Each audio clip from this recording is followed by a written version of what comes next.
अस्सलाम वालेकुम। Chapter number 10 properties of matter चल रहा है हमारा, और आज हम उस साइंटिस्ट का एक लॉ पढ़ने जा रहे हैं जिसके नाम पे प्रेशर की यूनिट रखी गई है। जो कि हम जब प्रेशर का टॉपिक स्टार्ट किया था हमने, तो उसके अंदर देखा था कि प्रेशर की जो एसआई यूनिट है वो पास्कल है। तो उसी पास्कल का आज हम एक लॉ डिस्कस करने जा रहे हैं, स्टडी करने जा रहे हैं, जिसे पास्कल्स लॉ कहते हैं।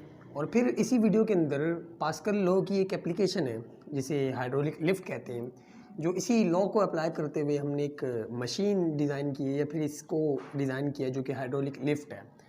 ये इसकी एक एप्लीकेशन है जिसको हम लोग इस वीडियो के अंदर डिटेल के अंदर डिस्कस करेंगे। वैसे इसकी 3 एप्लीकेशंस हैं। एक तो ये हाइड्रोलिक लिफ्ट हो गई, और इसके अलावा ये पहली एप्लीकेशन है इसकी। दूसरी एप्लीकेशन जो है वो हाइड्रोलिक ब्रेक है, और जो तीसरी एप्लीकेशन है इसकी वो हाइड्रोलिक प्रेस है। ये तीनों की तीनों जो है वो इस पास्कल्स प्रिंसिपल की एप्लीकेशन है। एप्लीकेशन का मतलब कि इस लॉ को, ये पास्कल वाले लॉ को अप्लाई करते हुए ये 3 मशीन जो है वो बनाई हैं या फिर डिज़ाइन की हैं, जो इसी लॉ के ऊपर जो है वो काम करती हैं, और इनके अपने अपने फंक्शंस हैं, अपने अपने यूजेस हैं। तो इन दो को हम लोग एंड के अंदर जो है वो सिर्फ इनका ओवरव्यू ले लेंगे और देखेंगे कि ये क्या क्या है। बाकी ये वाली जो हाइड्रोलिक लिफ्ट है इसको डिटेल के अंदर इसके अंदर डिस्कस कर लेंगे इसी वीडियो के अंदर। तो सबसे पहले स्टार्ट करते हैं हम लोग पास्कल्स लॉ से, इसकी स्टेटमेंट, और फिर इसको समझने के लिए एक एक्सपेरिमेंट को यहाँ पे देखेंगे जो कि हमें ये बताएगा कि पास्कल लॉ बेसिकली होता क्या है, या फिर उस एक्सपेरिमेंट की मदद से इसे समझने की भी कोशिश करेंगे। तो स्टार्ट करते हैं इसकी स्टेटमेंट से।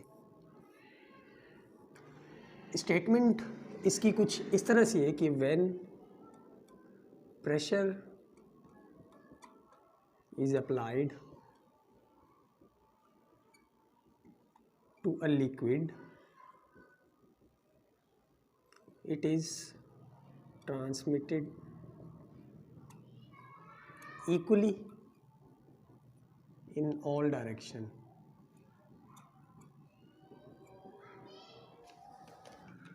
तो ये हमारे पास पास्कल्स लॉ की स्टेटमेंट है जो कि हमें ये बता रही है कि जब भी प्रेशर अप्लाई किया जाता है लिक्विड के ऊपर, when pressure is applied to a liquid, जब भी किसी लिक्विड के ऊपर एक्सटर्नल प्रेशर अप्लाई किया जाता है या फिर सिंपली प्रेशर अप्लाई किया जाता है, it is transmitted equally in all directions. तो ये जो प्रेशर है जो किसी लिक्विड के ऊपर अप्लाई किया जाता है वो ट्रांसमिट हो जाता है या फिर ट्रांसफ़र हो जाता है इक्वली इन ऑल डायरेक्शंस। जहाँ जहाँ वो लिक्विड मौजूद होगा उस पूरे की पूरे लिक्विड के ऊपर तमाम डायरेक्शंस के अंदर जहाँ जहाँ वो मौजूद है, हमारा जो प्रेशर है वो ट्रांसफ़र हो जाएगा। तो फ़र्ज़ करो कि हमारे पास एक कंटेनर है और उसके अंदर हमने कोई लिक्विड जो है वो भरा हुआ है। ये जो लिक्विड है ये इसके अंदर मौजूद है, जो कि इसकी वॉल्स के साथ भी कनेक्ट है, अटैच है, और ये ऊपर जो है हमारे पास पिस्टन है। पिस्टन जो है फ्रिक्शनलेस पिस्टन है जो कि ऊपर नीचे जो है वो हो सकता है। तो इस पिस्टन से फ़र्ज़ करो कि हमने कोई ना कोई प्रेशर जो है वो इसके ऊपर लगाया हुआ है, इस लिक्विड के ऊपर। तो पास्कल का लॉ हमें क्या बता रहा है कि जब भी प्रेशर किसी लिक्विड के ऊपर लगाया जाता है, जैसे कि फ़र्ज़ करो कि यहाँ से कुछ प्रेशर जो है वो इसके ऊपर लगाया जा रहा है इस लिक्विड के ऊपर, तो जो वो प्रेशर है वो ट्रांसफ़र हो जाएगा इक्वली इन ऑल डायरेक्शंस। अब ये जो प्रेशर है जो हम लोग ऊपर से लगा रहे हैं ये ट्रांसफ़र हो जाएगा जहाँ जहाँ ये लिक्विड मौजूद है। ये लिक्विड जो है वो इसकी वॉल्स के साथ भी कनेक्ट है, तो इसकी वॉल के ऊपर भी उतना ही प्रेशर लग रहा होगा जितना हमने ऊपर यहाँ से इस लिक्विड के ऊपर लगाया होगा। तो सिंपली ये लॉ हमें क्या बताता है कि आप प्रेशर लगाओ लिक्विड के ऊपर, और जो लिक्विड है उसके अंदर ये प्रेशर हमारा जो ऊपर है इसके ऊपर लगाएंगे हम लोग, वो इक्वली ट्रांसमिट हो जाएगा। यानी कि फ़र्ज़ करो कि यहाँ से जो हम लोग प्रेशर लगा रहे हैं वो 5 या 10 पास्कल है, तो पूरे का पूरा 10 पास्कल जो है वो यहाँ भी लग रहा होगा, यहाँ भी लग रहा होगा, यहाँ भी लग रहा होगा। मतलब ये लिक्विड जिसके साथ कांटेक्ट में होगा, जहाँ जहाँ ये लिक्विड जो है वो मौजूद होगा, उस पूरे के पूरे लिक्विड के अंदर तमाम डायरेक्शंस के अंदर वो 10 पास्कल का जो हमारा प्रेशर होगा वो ट्रांसफ़र हो जाएगा। तो ये सिंपली इसका लॉ है।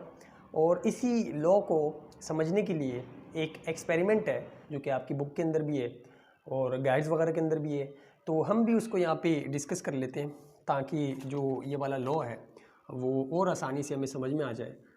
तो एक्सपेरिमेंट इसी लॉ से रिलेटेड है जिसकी वर्डिंग कुछ इस तरह से है कि, तो पहला पॉइंट ये है कि टेक अ वेसल विद 4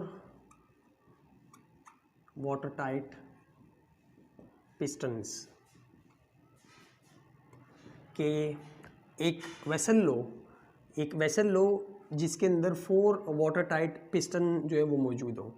तो यहाँ पे हम वो वेसल बनाने की कोशिश करते हैं जो कि कुछ इस तरह से बना हुआ बुक के अंदर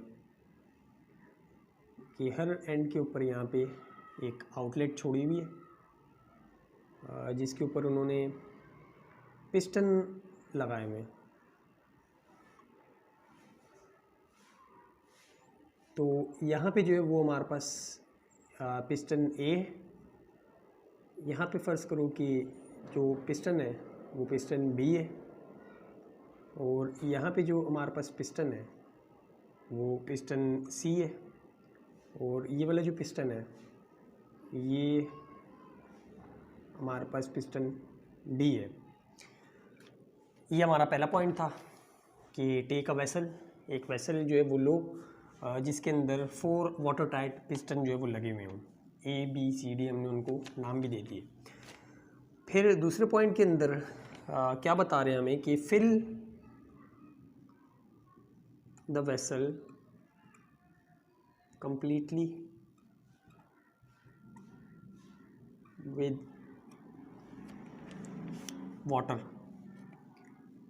कि ये जो आपने वेसल लिया है, कंटेन किया है, इसको वाटर से फिल कर दो। तो इसको अगर हम लोग वाटर से फिल करें तो कुछ इस तरह से होगा। ये दूसरा स्टेप था। पहले स्टेप के अंदर हमने वेसल लिया और 4 पिस्टन लगा दिए उसके ऊपर, और दूसरे स्टेप के अंदर हमने उसके अंदर पूरे का पूरा जो है पानी से भर दिया इस वेसल को। ये हमारे पास दूसरा स्टेप था।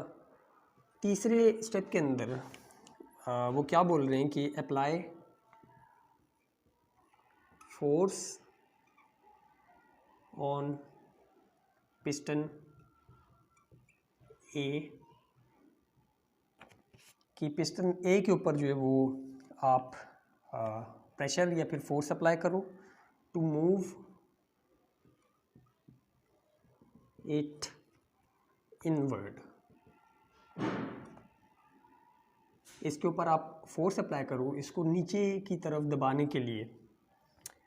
दिस प्रेशर, ये जो आप लोग प्रेशर लगा रहे हो ए के ऊपर, इसको अंदर की तरफ दबाने के लिए, ये जो फोर्स लगाई है उसकी वजह से जो प्रेशर अप्लाई हुआ है इसके ऊपर, पानी के ऊपर, इस पिस्टन को अंदर की तरफ दबाने के लिए, इज़ एक्सर्टेड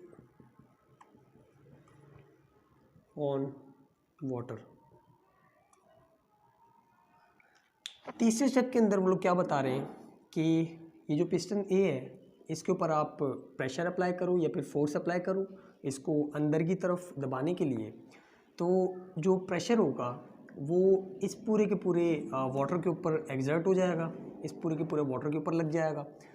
फिर चौथे स्टेप के अंदर क्या होगा, ये आप लोग क्या ऑब्जर्व करोगे इस के ऊपर प्रेशर लगाने के बाद, कि from this experiment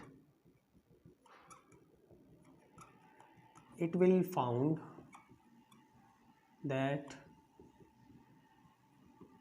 piston B, C and D will move outward through same distance।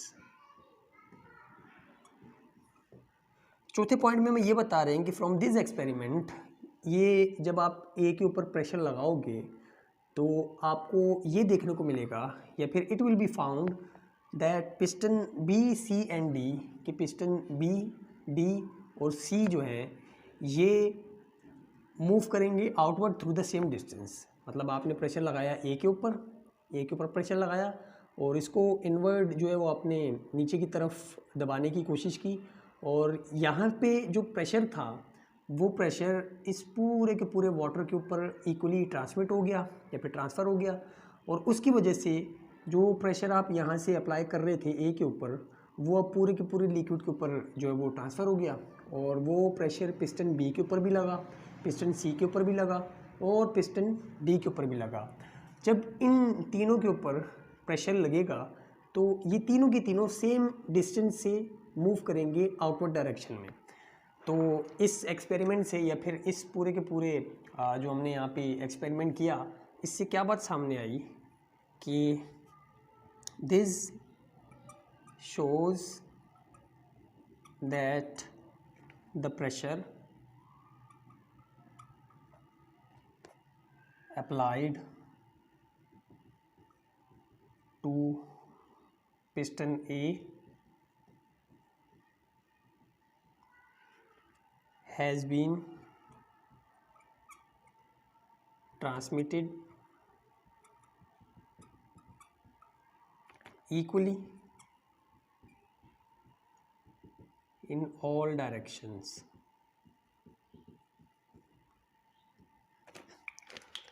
तो ये जो हमारे पास एक्सपेरिमेंट था, इससे क्या चीज़ सामने आई, या फिर ये जो एक्सपेरिमेंट है ये किसको प्रूव कर रहा है? ये पास्कल्स लॉ को प्रूव कर रहा है, जो कि क्या था कि जब भी प्रेशर अप्लाई किया जाता है लिक्विड के ऊपर, it is transmitted equally in all directions. तो वो जो प्रेशर है वो ट्रांसमिट हो जाता है या ट्रांसफ़र हो जाता है इक्वली इन ऑल डायरेक्शंस। जहाँ जहाँ वो लिक्विड मौजूद होगा उस पूरे के पूरे लिक्विड के ऊपर वो प्रेशर ट्रांसफ़र हो जाएगा या फिर ट्रांसमिट हो जाएगा। जो कि इस एक्सपेरिमेंट से हमने देखा भी कि सबसे पहले तो हमने एक वेसल लिया पहले पॉइंट के अंदर, और वो जो वेसल था वो 4 पिस्टन से कनेक्टेड था, या फिर उसके अंदर 4 पिस्टन जो है वो लगे हुए थे, मूवेबल पिस्टन थे ये, कि जो है वो ऊपर नीचे मूव कर सकते हैं। तो दूसरे स्टेप के अंदर हमने क्या किया कि इस पूरे के पूरे वेसल को पानी से भर दिया, कम्प्लीटली विद वाटर, पानी से इसको भर दिया, और फिर तीसरे स्टेप के अंदर हमने क्या किया कि इस ए के ऊपर, पिस्टन ए के ऊपर हमने फोर्स लगाई या फिर प्रेशर लगाया नीचे की तरफ इसको दबाने के लिए। तो वो जो प्रेशर था जो हम इस पिस्टन ए के ऊपर लगा रहे थे, अब वो इक्वली ट्रांसमिट हो गया, ट्रांसफ़र हो गया पूरे के पूरे लिक्विड के ऊपर, और ट्रांसफ़र होने के बाद इस पिस्टन बी के ऊपर भी लगा, इस सी के ऊपर भी लगा और इस डी के ऊपर भी लगा। तो इक्वली ट्रांसमिट होने का मतलब ये कि जितना हम लोग प्रेशर यहाँ पे लगा रहे हैं वही प्रेशर इसके ऊपर भी आएगा, इसके ऊपर भी आएगा और इसके ऊपर भी आएगा। चौथे स्टेप के अंदर जो उन्होंने बताया है कि फ्रॉम दिस एक्सपेरिमेंट, इस एक्सपेरिमेंट से जब आप इसके ऊपर प्रेशर लगाओगे नीचे की तरफ इसको दबाने के लिए, तो आपको क्या चीज़ देखने को मिलेगी कि जो हमारे पास पिस्टन बी, सी और डी हैं, ये तीनों ये सेम डिस्टेंस से मूव करेंगे आउटवर्ड डायरेक्शन के अंदर।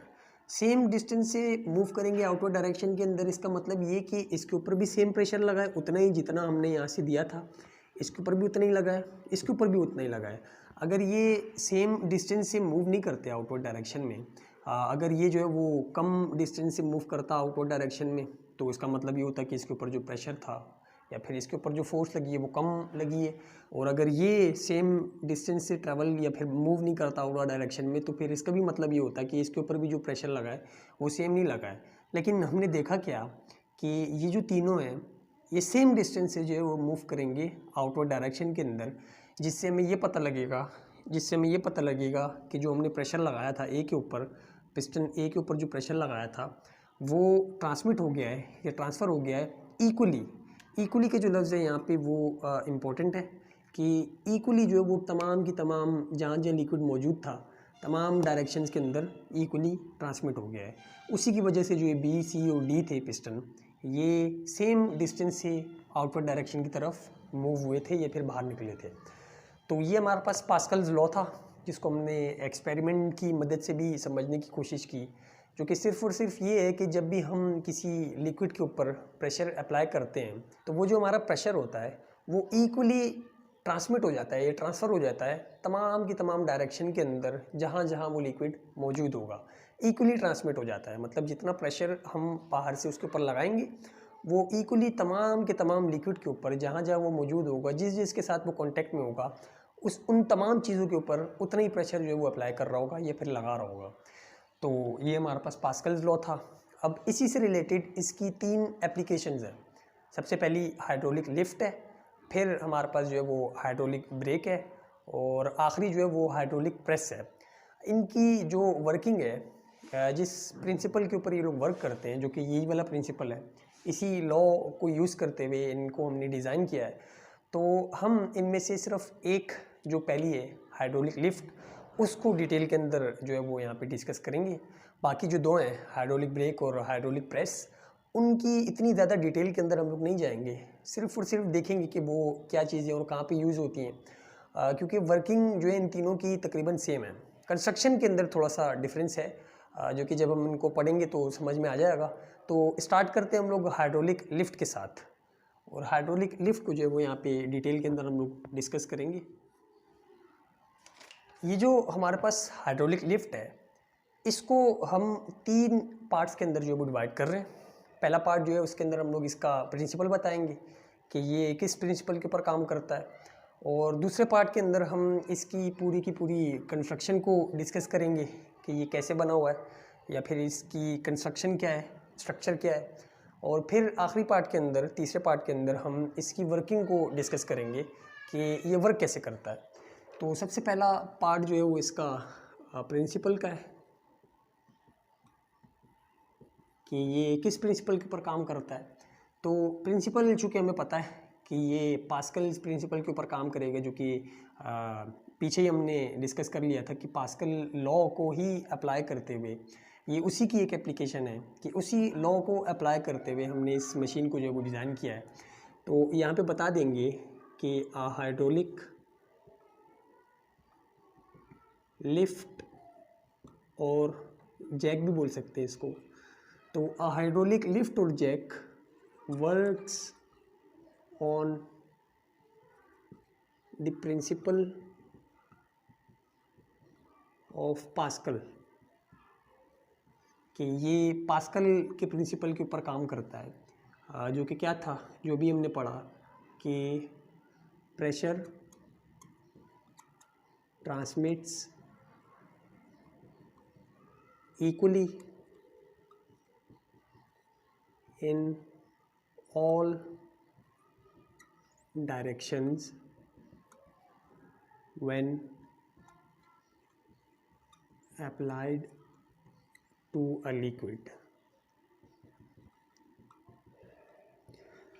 तो ये हमारे पास इस हाइड्रोलिक लिफ्ट का या हाइड्रोलिक जैक का प्रिंसिपल है, जिसके ऊपर ये काम करता है कि जो पास्कल का लॉ था, पास्कल का जो लॉ हमने पीछे पढ़ा कि pressure transmits equally in all direction when applied to a liquid, कि जब भी किसी लिक्विड के ऊपर प्रेशर अप्लाई किया जाता है तो वो ट्रांसफ़र हो जाता है या ट्रांसमिट हो जाता है तमाम की तमाम डायरेक्शन के अंदर जहाँ जहाँ लिक्विड मौजूद है।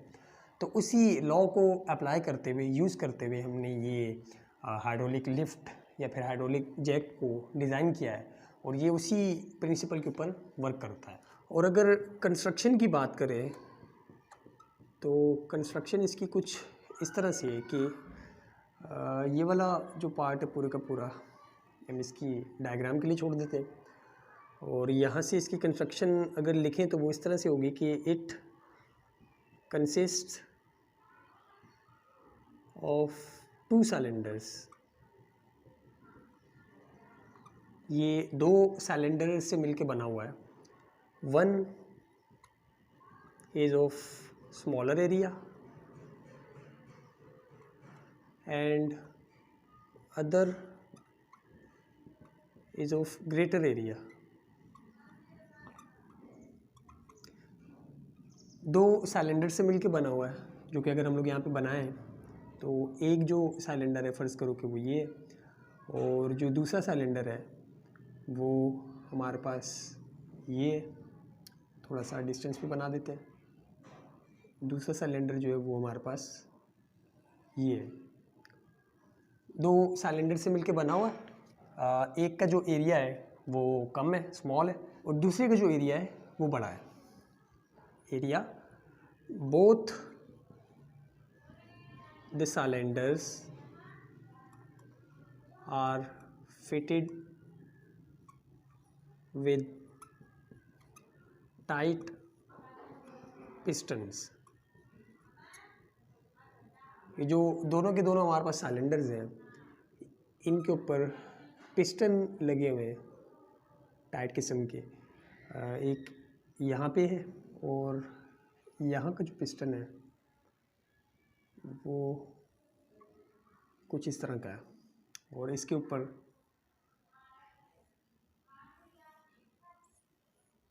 हमने लिफ्ट बनाई हुई है, या फिर ये उठाने के लिए, लिफ्ट करने के लिए जो यहाँ पे एक प्लेट लगी हुई है जिसके ज़रिए से हम चीज़ों को लिफ्ट करते हैं। तो both the cylinders are fitted with tight pistons. इसके ऊपर भी पिस्टन लगा हुआ है, और इस वाले हमारे सिलेंडर के ऊपर भी पिस्टन लगा हुआ है जो कि यहाँ पे है। ये पूरे का पूरा हमारे पास पिस्टन है, और इस पिस्टन के ऊपर जो है वो एक प्लेट या फिर एक ऐसी चीज़ रखी हुई है जिसके ज़रिए से हम चीज़ों को लिफ्ट करते हैं ऊपर की तरफ। pistons and connected with each other by tube। तो ये जो दोनों सिलेंडर्स हैं ये बेसिकली एक ट्यूब के ज़रिए से आपस में कनेक्टेड है। इनको हमने एक ट्यूब के ज़रिए से आपस में कनेक्ट किया हुआ है। और आखिरी चीज़ ये है कि it contain an incompressible fluid, कि इसके अंदर जो है वो एक इनकम्प्रेसिबल फ्लूइड मौजूद है जो कि ऑयल भी हो सकता है और कोई भी ऐसा लिक्विड हो सकता है जो कि कंप्रेस ना हो सके, तो वो पूरी का पूरा यहाँ पे मौजूद है। तो ये हमारे पास कंस्ट्रक्शन थी हाइड्रोलिक लिफ्ट की, कि जो हाइड्रोलिक लिफ्ट है वो सिंपली दो सिलेंडर से मिलकर बना हुआ है। एक जो है उसका एरिया स्मॉलर है, छोटा है, और जो दूसरा सिलेंडर है हमारे पास वो ग्रेटर एरिया का है या फिर बड़े एरिया का है, जो कि यहाँ पे लिखा हुआ है कि इट कंसिस्ट ऑफ 2 सिलेंडर्स, पहला वाला स्मॉल, दूसरे वाला बड़ा। फिर अगली बात ये थी कि ये जो दोनों सिलेंडर हैं इनके ऊपर एयर टाइट पिस्टन हमने लगाए हुए हैं। यहाँ पे भी पिस्टन लगा हुआ है जो कि इस फ्लूइड को नीचे की तरफ जो है वो प्रेशर लगा के नीचे की तरफ दबाएगा इस प्रेशर को, और यहाँ पे भी एक पिस्टन लगा हुआ है जिसके साथ जो फ्लूइड है वो नीचे से कनेक्टेड है, और ये वाला जो पिस्टन है ये ऊपर की तरफ मूव करेगा। मतलब इसके ऊपर जो भी चीज़ पड़ी होगी, फ़र्ज़ करो कि एक जो है वो हैवी व्हीकल है, तो उसको लिफ्ट करने के लिए ये वाला जो पिस्टन है ये ऊपर की तरफ मूव करेगा। ये जो दो सिलेंडर्स हैं ये ट्यूब की मदद से आपस में जुड़े हुए हैं, और इसके अंदर पूरा एक इनकम्प्रेसिबल फ्लूइड मौजूद है। तो ये इसकी कंस्ट्रक्शन थी और प्रिंसिपल था। अब हम लोग बढ़ते हैं इसकी वर्किंग की तरफ कि ये वर्क कैसे करता है। वर्किंग सिंपली इसकी अगर देखी जाए तो तीसरी जो चीज़ है हमारे पास इसकी वर्किंग है। और वर्किंग अगर वैसे ही हम लोग देखें तो वर्किंग कैसी है इसकी कि यहाँ से हम लोग पिस्टन के ऊपर फोर्स लगाएंगे F1, और इसका जो एरिया है वो फ़र्ज़ करो कि A1 है जो कि स्मॉल है, और जब हम इसके ऊपर फोर्स लगाएंगे F1 इस पिस्टन के ऊपर तो एरिया उसका A1 है, तो एक प्रेशर इसके अंदर एग्जर्ट होगा, या इस लिक्विड के ऊपर प्रेशर फ़र्ज़ करो कि हम लोग अप्लाई कर रहे हैं। इस फोर्स F1 की वजह से जो प्रेशर इसके ऊपर अप्लाई होगा वही प्रेशर पूरे का पूरा एग्जर्ट हो जाएगा या फिर ट्रांसमिट हो जाएगा इस पूरे के पूरे लिक्विड के अंदर, जहाँ जहाँ ये लिक्विड मौजूद है, जो कि हमने पास्कल लॉ के अंदर पढ़ा था कि प्रेशर जब भी लिक्विड के ऊपर लगता है तो वो पूरे का पूरा ट्रांसमिट हो जाता है इक्वली तमाम डायरेक्शन के अंदर। तो जहाँ जहाँ ये लिक्विड मौजूद है वहाँ वहाँ ये प्रेशर हमारा जो है वो ट्रांसमिट हो जाएगा। तो ट्रांसमिट होते होते, ट्रांसफ़र होते होते जो है वो इस पिस्टन के ऊपर भी इक्वल प्रेशर जो हमने यहाँ से एग्जर्ट किया वो इसके ऊपर भी लगाएगा। लेकिन इसका चूँकि एरिया जो है वो काफ़ी ज़्यादा बड़ा है, जिसको हम लोग A2 बोल देते हैं, तो एरिया बड़ा होने की वजह से इसको ऊपर लिफ्ट करने के लिए या फिर इसके ऊपर जो फोर्स लगेगी यहाँ पे वो फ़र्ज़ करो कि F2 है। तो सिंपली क्या हुआ कि यहाँ से हमने प्रेशर एक्सर्ट किया जो कि F1 फोर्स हमने लगाई, एरिया इसका A1 था, तो हमने यहाँ पे प्रेशर एक्सर्ट किया, वो ट्रांसफ़र होता होता होता यहाँ पे आएगा, इस पिस्टन को ऊपर की तरफ मूव करवाएगा। इसका चूँकि एरिया जो है वो बड़ा है, ज़्यादा है, तो यहाँ पे फोर्स की भी जो अमाउंट होगी वो ज़्यादा होगी या फिर इसके मुकाबले में डिफरेंट होगी। लेकिन सिंपली होगा क्या कि यहाँ से हम लोग इसके ऊपर प्रेशर लगाएंगे और ये जो चीज़ है ये ऊपर की तरफ लिफ्ट कर जाएगी। और इसके अंदर फ़ायदा ये होता है कि हम यहाँ से बहुत स्मॉल फोर्स लगाते हैं और ये जो स्मॉल फोर्स होती है हमारी, ये यहाँ पे जाके काफ़ी ज़्यादा बड़ी हो जाती है। मतलब इसका मैग्नीट्यूड जो होता है वो काफ़ी ज़्यादा इंक्रीज़ हो जाता है और काफ़ी हैवी लोड जो है वो हम लिफ्ट कर सकते हैं स्मॉल फोर्स के ज़रिए से।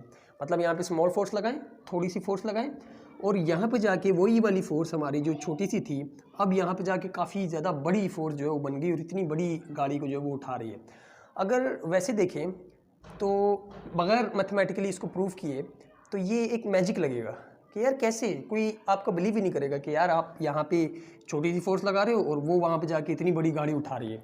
कोई बिलीव ही नहीं करेगा, आप किसी को बताते रहो बल्ले। लेकिन मैथमेटिकली जब हम लोग इसको देखेंगे तो वाकई में ऐसा हो रहा है। और ये किसकी वजह से हो रहा है? ये पास्कल्स प्रिंसिपल की वजह से हो रहा है, ये पास्कल के लॉ की वजह से हो रहा है, जिसको अप्लाई करके हमने यहाँ पे इस मशीन को डिज़ाइन किया है। तो बढ़ते हैं इसकी वर्किंग की तरफ। और वर्किंग इसकी जो है वो यहाँ से स्टार्ट हो रही है कि the small force F1 is applied to the piston of area A1 कि ये वाला जो पिस्टन था इसके ऊपर हमने स्मॉल फोर्स F1 अप्लाई की। Thus the pressure on this piston will be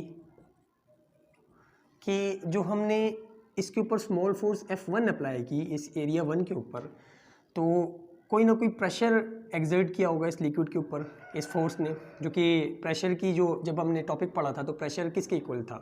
force divided by area. यानी कि हमारी जो ये वाली फोर्स है जब यूनिट एरिया के ऊपर डिवाइड होगी तो यहाँ से फ़र्ज़ करो कि एक प्रेशर एक्सर्ट हुआ है इस लिक्विड के ऊपर, तो उस प्रेशर को हम लोग कैसे निकाल सकेंगे? प्रेशर के फार्मूले से, जो कि F1/A1 के इक्वल है। यानी कि ये जो प्रेशर हमने यहाँ से एक्सर्ट किया है, इंसर्ट किया है इस लिक्विड के ऊपर, वो इस तरह से निकलेगा कि pressure is equals to F1/A1। अब this pressure will transmit equally in all direction in the liquid। वही पास्कल लॉ कि यहाँ से जो हमने प्रेशर इंसर्ट किया है, एक्सर्ट किया है इस लिक्विड के ऊपर, वो पूरे के पूरे लिक्विड के ऊपर जहाँ जहाँ लिक्विड मौजूद है इक्वली ट्रांसमिट हो जाएगा तमाम डायरेक्शंस के अंदर। Thus an upward pressure will be applied on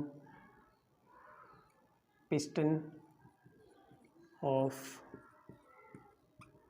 area A2। तो यहाँ से जो हमने प्रेशर इंसर्ट किया है वो इक्वली ट्रांसमिट होता यहाँ तक पहुँचेगा और इसके ऊपर अपवर्ड डायरेक्शन में भी प्रेशर वही लगेगा जो कि हमने यहाँ से इंसर्ट किया है, जो कि हम पास्कल लॉ के अंदर पढ़ चुके हैं कि जो प्रेशर होगा वो इक्वल होगा। मतलब यहाँ से जो हमने प्रेशर लगाया होगा वही प्रेशर इसके ऊपर भी लग रहा होगा, मतलब इस वाले पिस्टन के ऊपर अपवर्ड डायरेक्शन में लग रहा होगा। लेकिन चूँकि इसका एरिया बड़ा है तो उस प्रेशर को जो फोर्स रिक्वायर्ड होगी वो भी कुछ चेंज होगी। यानी कि इस एरिया के ऊपर जब प्रेशर लगेगा तो फोर्स जो रिक्वायर्ड होगी वो भी कुछ चेंज होके होगी। या फिर यहाँ पे सिंपली जो प्रेशर इसके ऊपर अपवर्ड डायरेक्शन में लगेगा वो कैसे कैलकुलेट करेंगे हम लोग? इसका एरिया, इस वाले पिस्टन का एरिया, और यहाँ पे जो भी फोर्स होगी वो वाली उसका मैग्नीट्यूड। तो प्रेशर का फॉर्मूला यहाँ पे क्या लगेगा? ये वाला जो एरिया है और ये वाली जो फोर्स है, यानी कि F2 जो भी यहाँ पे लग रही होगी और अपॉन में इसका एरिया जो कि A2 है।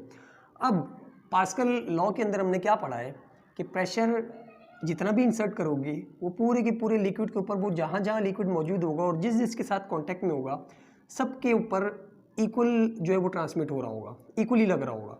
तो इसका मतलब ये हुआ कि यहाँ से जो हमने प्रेशर इंसर्ट किया था, एक्सर्ट किया था, वही प्रेशर यहाँ पे भी लग रहा है। यानी कि ये वाला प्रेशर और ये वाला प्रेशर दोनों सेम है।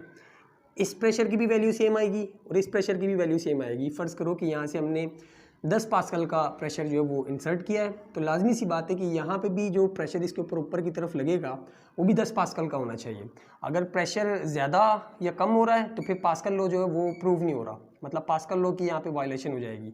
तो हो क्या रहा है यहाँ पे कि जितना प्रेशर हम लोग यहाँ से अप्लाई करेंगे या एग्जर्ट करेंगे उतना ही प्रेशर इसके ऊपर लगेगा। तो इसका मतलब ये हुआ कि ये वाला प्रेशर और जो हमारे पास ये वाला प्रेशर है ये दोनों सेम है, इक्वल है।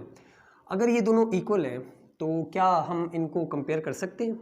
मतलब ये भी 10 पास्कल की इक्वल है, ये भी 10 पास्कल की इक्वल है, तो इसका मतलब ये हुआ कि हम इसको कंपेयर कर सकते हैं और ये दोनों भी आपस में इक्वल होंगे। तो बाय कंपेयरिंग 1 एंड 2, इस 1 को और इस 2 को अगर कंपेयर करें तो जो हमारे पास इक्वेशन बनेगी वो बनेगी F1/A1 is equals to F2/A2। यानी कि अगर ये भी 10 पास्कल है और इसका भी जो रेशियो है वो 10 पास्कल आ रहा है, तो इसका मतलब ये हुआ कि ये दोनों भी आपस में इक्वल होंगे। तो हमने कंपैरिजन का यहाँ पे फॉर्मूला या फिर मेथड लगा के इन दोनों को कंपेयर कर दिया। और अब अगर इससे हम F2 की वैल्यू देखना चाहें कि F2 की वैल्यू कितनी आएगी, तो ये वाला जो एरिया है A2 ये इज इक्वल टू किस तरफ जाके मल्टीप्लाई हो जाएगा। तो F1/A1 multiply by A2 is equals to F2। और अगर इसको सीधा करके लिखें तो F2 जो है वो इक्वल आएगा F1/A1 और मल्टीप्लाई बाय A2।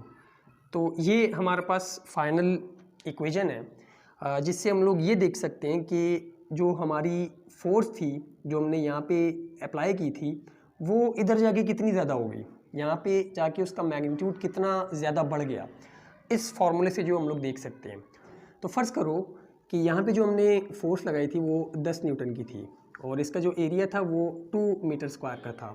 तो अगर डाटा बनाए तो फोर्स जो हमने लगाई थी वो थी 10 न्यूटन की, जो एरिया था A1 वो 2 मीटर स्क्वायर का था, छोटा था। 10 न्यूटन की फोर्स थी और 2 मीटर स्क्वायर का एरिया था। और ये वाला जो एरिया था फ़र्ज़ करो ये जो है वो 8 मीटर स्क्वायर का था, जो कि देखने से पता लग रहा है कि इससे जो है वो काफ़ी ज़्यादा बड़ा है। फ़र्ज़ करो कि 8 मीटर स्क्वायर का ये वाला एरिया था। तो अगर इस वाले फार्मूले के अंदर सारी वैल्यूज़ रखें और ये देखना चाहें कि जो हमारी F2 है जो कि इसके ऊपर लग रही होगी वो कितनी ज़्यादा होगी, मतलब हमने 10 न्यूटन की फोर्स लगाई थी और ये जो 10 न्यूटन की फोर्स है ये यहाँ पे जाके कितनी ज़्यादा बढ़ गई है, मतलब यहाँ पे कितनी ज़्यादा फोर्स लग रही है। तो अगर इस फार्मूले के अंदर डालें वैल्यूज़ तो F1 की जगह पे 10, A1 की जगह पे A1 की वैल्यू जो कि 2 है और एरिया 2 की जगह पे 8। तो इसको जब हम लोग सॉल्व करेंगे तो आंसर जो है वो आएगा हमारे पास 40 न्यूटन।